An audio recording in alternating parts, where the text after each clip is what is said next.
نحمدہ و نصلی علی رسولہ الکریم اما بعد فاعوذ باللہ من الشیطان الرجیم بسم اللہ الرحمن الرحیم۔ ناظرین، خواجہ عاشق حسین آپ کی خدمت میں حاضر ہے۔ ناظرین کرام، ہر بندے کا دل کرتا ہے کہ میں حج کرنے کے لیے جاؤں، لیکن غریب آدمی وہ ساری زندگی حسرتیں اپنے دل میں ہی لیے رہتا ہے کہ کب میری زندگی میں وہ مقدس دن آئے گا کہ میں بھی مدینے کا مسافر بنوں گا۔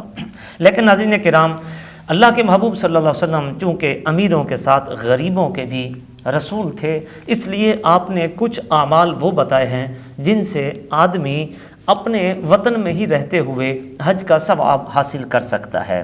مثلا نبی کریم علیہ الصلاۃ والسلام نے ارشاد فرمایا کہ جو شخص فجر کی نماز مسجد میں ادا کرے اور پھر اللہ کا ذکر کرتا رہے یہاں تک کہ سورج بلند ہو جائے تو وہ 2 رکعت نماز نفل ادا کرے تو اللہ رب العالمین اس کو ایک حج اور عمرے کا ثواب عطا فرماتا ہے۔ یعنی 2 رکعت نماز اشراق اگر پڑھ لے تو اسے حج کا ثواب مل سکتا ہے۔ ایسے ہی نبی کریم علیہ السلام نے فرمایا جو شخص اللہ اور اس کے رسول کی رضا کی خاطر رمضان المبارک کے آخری عشرے کا اعتکاف کرتا ہے تو اللہ تعالیٰ اسے بھی حج کا ثواب عطا فرماتا ہے۔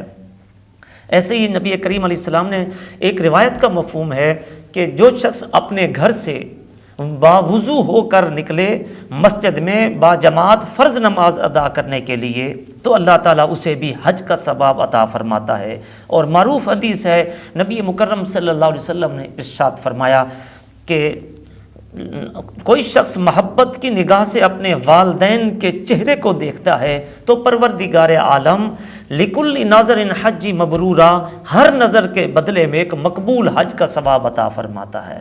تو جن کے والدین زندہ ہیں وہ اپنے گھروں میں بھی مقبول حج کا ثواب حاصل کر سکتے ہیں۔ اسی طرح ایک نوجوان نبی کریم علیہ السلام کی خدمت میں حاضر ہوا، عرض کی یا رسول اللہ، میرے پاس صدقہ دینے کے لیے مال نہیں ہے، جہاد پہ جانے کے لیے اسباب نہیں ہے۔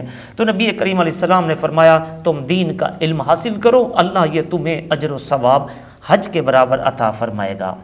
طبرانی اور نسائی میں ایک حدیث مبارکہ موجود ہے، نبی کریم صلی اللہ علیہ وآلہ وسلم نے فرمایا جو شخص دو بچھڑے ہوں کے درمیان، 2 روٹھے ہوں کو جو ناراض ہیں ایک دوسرے کے ساتھ، ان کو ملا دے، ان کو راضی کروا دے، ان کی صلح کروا دے تو پروردگار عالم اسے بھی ایک حج کا ثواب عطا فرماتا ہے۔ اسی طرح علماء کی خدمت کرنا یہ بھی حج کی ثواب۔ اور نبی مکرم صلی اللہ علیہ وسلم نے فرمایا کہ جو شخص میرے کسی امتی کی پریشانی کو دور کر دے تو اسے بھی اللہ تعالیٰ ایک حج کا ثواب عطا فرماتا ہے۔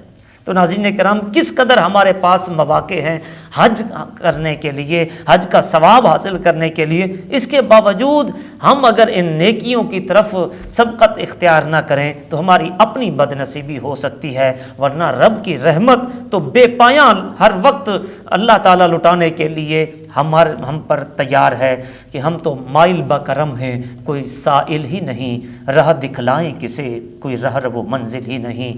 پروردگار عالم ہمیں اعمال صالحہ کرنے کی توفیق عطا فرمائے۔ السلام علیکم ورحمۃ اللہ وبرکاتہ۔